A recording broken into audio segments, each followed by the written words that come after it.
Hello friends, मैं हूं ज्योति और आप सभी का स्वागत करती हूं अपने चैनल ज्योति कोठारी ऑफिशियल ब्लॉग में। फ्रेंड्स, मैं अपने आपके लिए बहुत सारे किचन एंड होम टिप्स लेकर आती हूं जो कि आप लोगों को शायद बहुत पसंद आ रहे हैं। अगर नहीं भी पसंद आ रहे हैं तो प्लीज़ मुझे कमेंट करके बताइए कि आपको क्या चीज़ अच्छी लग रही है और क्या नहीं, और साथ ही आप कुछ सजेशन देना चाहते हैं तो भी आप मेरे कमेंट बॉक्स में कमेंट लिखकर दे सकते हैं। आपके कमेंट्स का मुझे बेसब्री से इंतज़ार रहता है। और हाँ, वीडियो को लाइक और शेयर करना बिल्कुल भी मत भूलिएगा और मेरे चैनल को सब्सक्राइब भी कर दीजिएगा प्लीज़। और आज का पहला टिप हमारा है तिरोई को लेकर। तिरोई की सब्ज़ी जब हम बनाते हैं, भरवा तिरोई की, तो हम उसमें कट लगाते हैं। इस तरह से कट लगाने के बाद हम उसे छोटे छोटे पीसेस में कट करते हैं, क्योंकि हम इतनी बड़ी तिरोई तो एक साथ बना नहीं सकते हैं। तो इसे हम इस तरह से छोटे छोटे पीसेस में कट करते हैं और इन पीसेस को कट करने के बाद जो हम मसाला बनाते हैं वो मसाला इसके अंदर फिल करते हैं। लेकिन इसमें जो है टाइम ज़्यादा वेस्ट होता है, तो इसको बनाने के लिए मैंने एक बहुत अच्छा आपके लिए तरीका लेकर आई हूँ। उसके लिए हमें क्या करना है कि हमें पहले तिरोई को इस तरह से छोटे छोटे पीसेस में कट नहीं करना है। जो तिरोई में हमने कट लगाया था उसे ऐसे ही कट लगे रहने दीजिए और उसमें मसाला ऐसे ही भर दीजिए कि देखिए आपने इतने टाइम में इतने छोटे छोटे पीसेस में भरा और मैं 1 सेकंड में ही मैंने पूरी तिरोई के अंदर मसाला भर दिया। इसी तरह आप पूरी तिरोई में एक साथ इस तरह से मसाला भर दीजिए तो आपका टाइम की बचत होगी और आपका जो टाइम सब्जी है वो फटाफट बनकर रेडी हो जाएगी और आपका टाइम भी वेस्ट नहीं होगा। इसके बाद आप इन्हें छोटे छोटे पीसेस में कट कर लीजिए चाकू से, तो देखिए ना काम फटाफट हो जाएगा। और इसी तरह हम यही काम जो है भिंडी के साथ भी कर सकते हैं। भिंडी भी हम देखते हैं कि बहुत बड़ी बड़ी भिंडी आती है, लंबी लंबी भिंडी आती है। तो हम अगर भरवा भिंडी की सब्ज़ी बना रहे हैं तो फिर उसे छोटे छोटे पीसेस में कट करना होता है, तो उन्हें अच्छे से कट लगाइए। कट लगाने के बाद आप एक ही कट अगर लगाते हो तो नहीं, इसे सब तरफ से कट लगाइए अंदर से, क्योंकि जो कीड़े होते हैं ना वो कहीं भी हो सकते हैं। तो सब तरफ से कट लगा कर देखिए। उसके बाद उसमें मसाला भर दीजिए। उसके बाद इस तरह से उसे छोटे छोटे पीसेस में कट कर दीजिए। मसाला भरने के बाद आप कट करेंगे तो आपका काम फटाफट होगा और पहले कट करेंगे तो आपका काम स्लो होगा।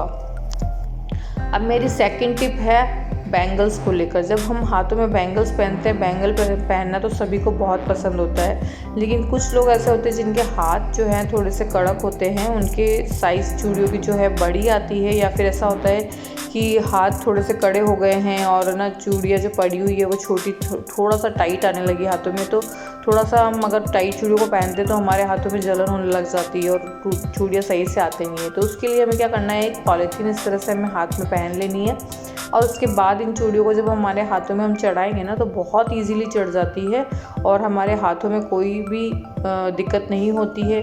और स्पेशली मेरे को ऐसी प्रॉब्लम है तो मेरे हाथों में बहुत दिक्कत आती है, तो मैं इतनी सारी चूड़ियाँ एक साथ पहन ही नहीं सकती हूँ। और अगर एक बार पहन ली तो फिर मैं 2-3 दिन तक खोलती नहीं हूँ, क्योंकि हाथों में इतनी जलन होती है।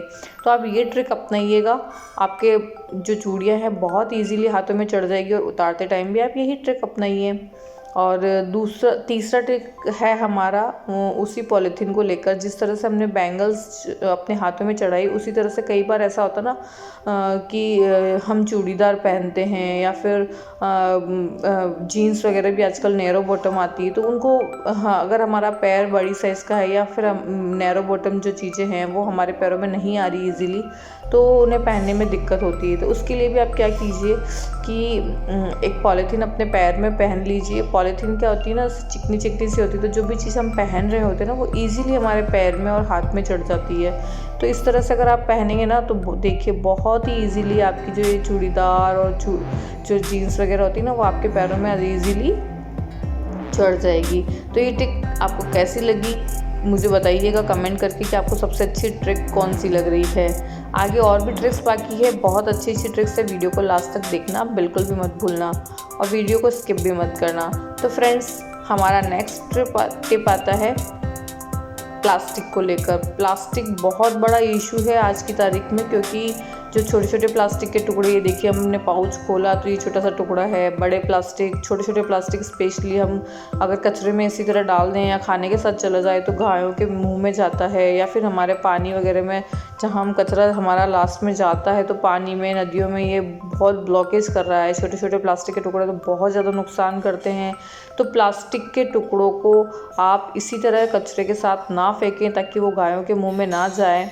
और नदियों में इसी तरह ना जाएं तो आप क्या करिएगा, देखिए इस तरह से बलून्स वगैरह जो हम डेकोरेशन वगैरह करते हैं उसके बाद बलून फूट जाते हैं तो ये छोटे छोटे टुकड़े हो जाते हैं, बहुत ज़्यादा नुकसान करते हैं फ्रेंड्स गाय के लिए या फिर एनिमल्स, दूसरे एनिमल्स के लिए, या फिर पानी में जो चले जाते हैं उसमें बहुत ज़्यादा नुकसान करते हैं। तो आप क्या कीजिए कि आपके घर में जितना भी प्लास्टिक के छोटे छोटे टुकड़े हों आप इस तरह से एक बॉटल में भरते जाएं।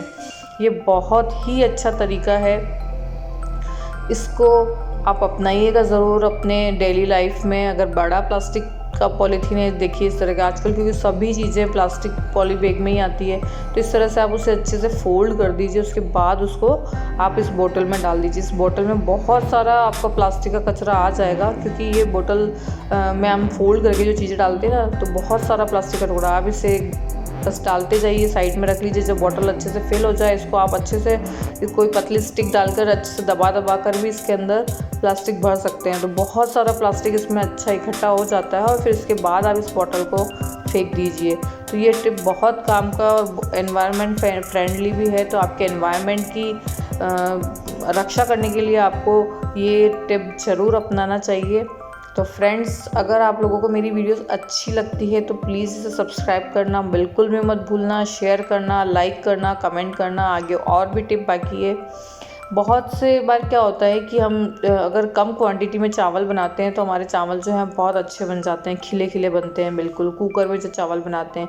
लेकिन कई बार ऐसा होता है कि ज़्यादा क्वांटिटी में अगर चावल बनाते हैं हम, तो आप लोगों के साथ ऐसा होता होगा कि चावल जो है वो गीले गीले से बन जाते हैं, खिले खिले नहीं बनते हैं। तो उसके लिए आप क्या गलती करते हैं वो ये कि अगर हम चावल ज़्यादा क्वांटिटी में बना रहे हैं तो आप कुकर का साइज़ बड़ा लीजिए। आप ऐसा करते हैं कि आप सोचते हैं कि उसी कुकर में आ जाएंगे तो हम इसमें बना लेते हैं। नहीं, चावलों को पकने के लिए अच्छी जगह चाहिए होती, तो आप जितना बड़ा कुकर लेंगे चावल उतने ही ज़्यादा खिले खिले बनेंगे। ये टिप आपको कोई नहीं बताएगा। नेक्स्ट टिप हमारा आता है, कितनी बार हमारे घर में छोटे बच्चे होते हैं तो वो रोते रहते हैं, समझ ही नहीं आता वो किस बात के लिए रो रहे हैं, क्यों रो रहे हैं, उन्हें क्या चाहिए। हम पूछ कर भी थक जाते हैं लेकिन समझ ही नहीं आता कि उन लोगों को क्या चाहिए। खाना नहीं खाते हैं, सिर्फ रोते रहते हैं। तो ऐसे छोटे बच्चे हमारे सभी के घर में होते हैं और उन सभी के साथ में ऐसी प्रॉब्लम्स आती रहती है। तो अक्सर करके होता क्या है, छोटे बच्चों के बहुत जल्दी नज़र लग जाती है। तो नज़र लगने के बाद बच्चे पूरे दिन रोते रहते हैं, खाते पीते कुछ भी नहीं है। तो उस नज़र उतारने के लिए हमें करना क्या है, थोड़ी सी कॉटन लेनी है और इसकी इस तरह से हमें बाती बना लेनी है। जिस तरह से हम त्योहारों पर दीपक वगैरह लगाने के लिए लंबी बाती बनाते हैं ना, उसी तरह से हमें बाती बनानी है। यहाँ पर मैंने थोड़ा सा दूध का यूज़ किया, देखिए हल्की से हाथ गीले किए हैं दूध लगाकर, ताकि वो जो हमारी बाती है ना वो बहुत अच्छे से बन जाए। बहुत अच्छी बाती बनती है दूध हाथ लगाने से, बहुत अच्छी टाइट सी बाती बनती है। और इस तरह से आपको ऐसे ट्विस्ट करते रहना है कि हमारी जो कॉटन की बाती है बहुत अच्छी बन जाती है। फिर उसके बाद हमें ये जो बाती है उसे तेल में भिगोनी है। तो तेल में हमने इस तरह से भिगो ली है, जो सब्जी के बनाने का तेल होता है ना, ऑयल, उसी को हम यहाँ पर यूज़ कर रहे हैं। उसके बाद आप क्या कीजिएगा, जो बच्चा है उसे आप उसके ऊपर से इस बाती को वार लीजिएगा 9 बार, 11 बार या 21 बार उसे वार लीजिएगा।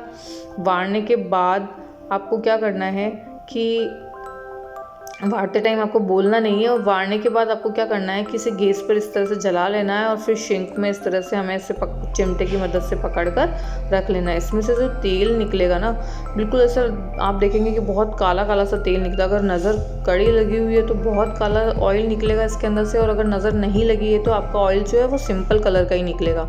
तो आप देख सकते हैं कि यहाँ पर बिल्कुल ऐसे ना काला काला सा आपका जो ऑयल है वो निकला है। तो जो ऑयल निकलेगा नीचे, अभी मैं आपको दिखाती हूँ, ये इस तरह का जो काला काला सा ऑयल निकलता है। अगर नज़र और कड़ी लगी तो इससे भी ज़्यादा काला निकल सकता है। तो फिर इस तेल को लेकर आप माथे पर टीके की तरह लगा दीजिए। तो फिर आप देखेंगे कि थोड़ी देर में आपका बच्चा जो है बिल्कुल नॉर्मल हो जाएगा और उसकी नज़र उतर जाएगी। तो थैंक्स फॉर वॉचिंग, बाय।